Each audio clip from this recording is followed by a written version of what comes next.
Hello and welcome to my channel, The Future is Golden. So today I want to talk about why do some MGM people have an identity crisis? And an MGM person, also known as a multi-generationally mixed person, is basically a mixed person who is descended from either biracial parents or several generations of biracial parents. But why do they suffer from an identity crisis? Well, one thing I've noticed is that MGM people are often forced to adapt a Black identity.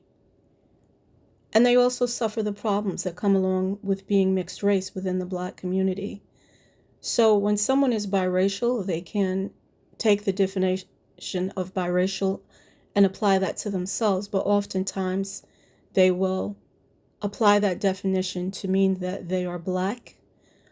In this case, an MGM person doesn't really have as much leeway, as it is a newer term. Some people sometimes use it erroneously, and then you have there being some confusion on exactly what qualifies as MGM. But in either event, when you're talking about an MGM, it is usually a person who would often be confused for someone with a mixed appearance. So there is a phenotype which people define as mixed, irregardless of parentage or genetics or otherwise, and usually those people are sometimes classified as MGM. That includes light-skinned people, people who appear very mixed. That's who would be defined as MGM. So some of the issues that they face in the Black community are being the face of representation. Okay, representing ideal Blackness in the media, representing ideal Blackness in the corporate world, also being expected to do the heavy lifting to uplift Blackness, such as being a social justice warrior, some people may call it, an activist, an advocate, but in all, they are fighting to uplift Blackness, not necessarily to uplift mixed race people. So that's what becomes an issue. Being fetishized or bullied for being different. These are also unique issues that MGM people face.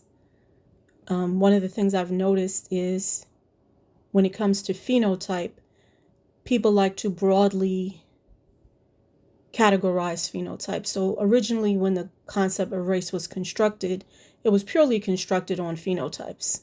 Phenotype was the biggest issue. They measured skulls, noses, skin colors, and they created the concept of race. Now we have people trying to expand and make a lot of adjustments and exchanges. Anybody can be of any phenotype and so on. But that creates an issue because when you have these various phenotypes within one race, one group within the race is suggesting that they are the real people of that race. So if you're within the white race, for example, only the whitest people would be considered really white. And if you're within the Black race, only the blackest people would be considered really Black.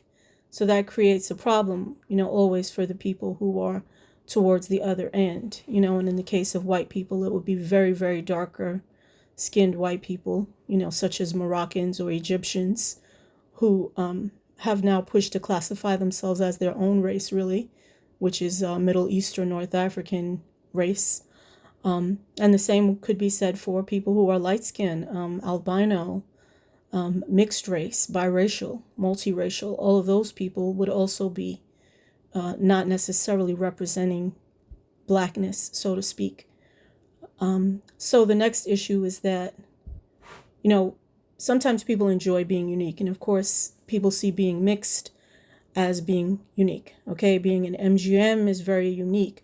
But other people may feel isolated or they may feel bullied for being different in some way. And there's certainly always going to be bullies who are going to try to bully people for being different. I think another issue is society doesn't really know how to perceive MGM people. It's interesting, when I came into this space, MGM was kind of a dirty word. Some people felt that it was too vague.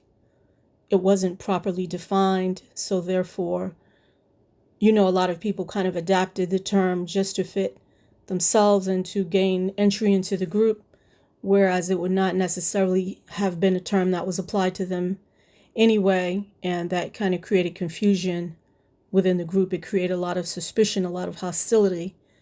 And it's unfortunate because MGMs are actually mixed people. There's nothing fake about being an MGM. However, when you think about society, their perception of MGM people is very confusing as well. It's very chaotic. You sometimes have people from other countries who are defining MGM as basically everybody. Okay, everybody is MGM to them. Whereas people in this country are defining it very differently. The original creators of the term are defining it very specifically, but that definition is really being ignored. So when society looks at MGMs, they're wondering, are they mixed? Are they Black? Are they African American? What exactly is an MGM? And again, if you're Black, then there's not necessarily a need to call yourself MGM. So sometimes people like to be a part of multiple categories. They want to have as many tags and badges above their name as possible. But technically, someone is mixed by way of being biracial, or they're mixed by way of being MGM. And then you would have monoracial people who would be either white or Black.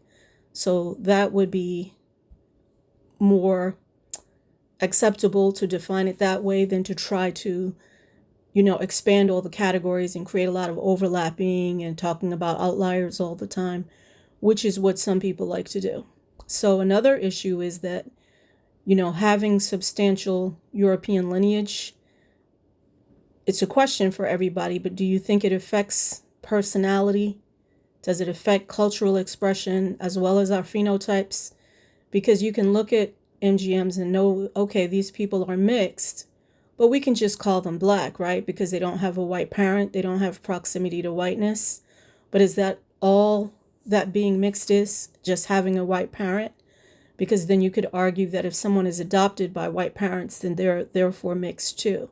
So that isn't necessarily the case. It's really about genetics, right? So being mixed race really boils down to genetics, not necessarily your parents being of two different races. And it's also not 100% about culture, because a person technically could be any race and raised in any culture. African family can adopt a Japanese child, but that child will remain Japanese, even if they are raised in a traditional African culture. So people who fall in the middle ranges of these two distinctive, genetically different races are persons who are MGM or mixed or biracial, and people towards the end of those groups are monoracial people. And that distinction is important because the issues affect these groups differently. It's not the same experience. And this is what's causing an identity crisis. Somehow people always want to kind of force MGM people to just accept Blackness. That's what's considered the status quo. Somehow if you acknowledge that you are mixed race, you are of two different lineages, people feel like somehow you're not fully representing Blackness, or there'll be some type of conflict of interest if you want to celebrate both your European heritage and your African American or Black Caribbean or Black African heritage at the same time. You'll have people who will kind of always feel like you have to pick a side and that each side is in opposition to each other.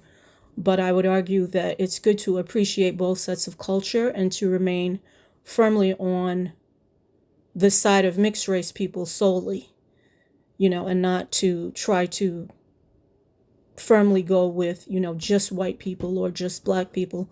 And it is actually very difficult because mixed race people represent such a small portion of both populations that it's much easier to just give up and go either with Black or with white. But unfortunately, as there's so many more mixed people being born every day, and there's so much more mixing going on interracially. You're having so many more mixed children. it has to start somewhere. You have to start to form that center group. And you also have to remember that historically they already were a group. So I just want to show a little clip of an excerpt on Vanessa Williams. And I think this is very interesting, what's being stated about her here. It says that Vanessa Williams is far more than 1/16 white. And the reason the person's most likely saying that is because they're assuming that 1/16 white is basically the cutoff. So in other words, if you have less than 1/16 white, you're white. If you have more than that, you would be classified as black. But I think or you would be classified as mixed race.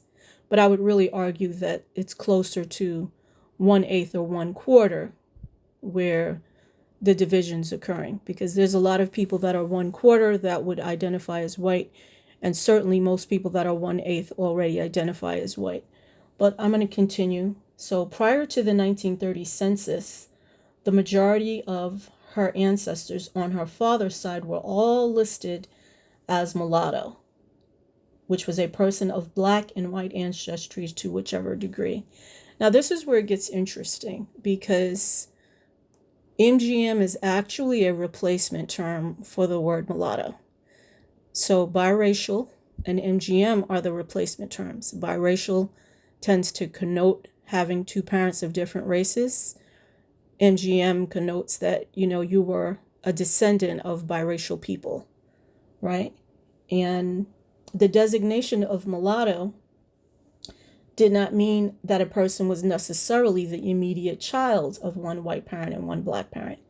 It just meant that this individual had a physical appearance that suggested both white and black ancestry. And this has been stated many, many times. Basically, they would do census counts in the United States. They would come around.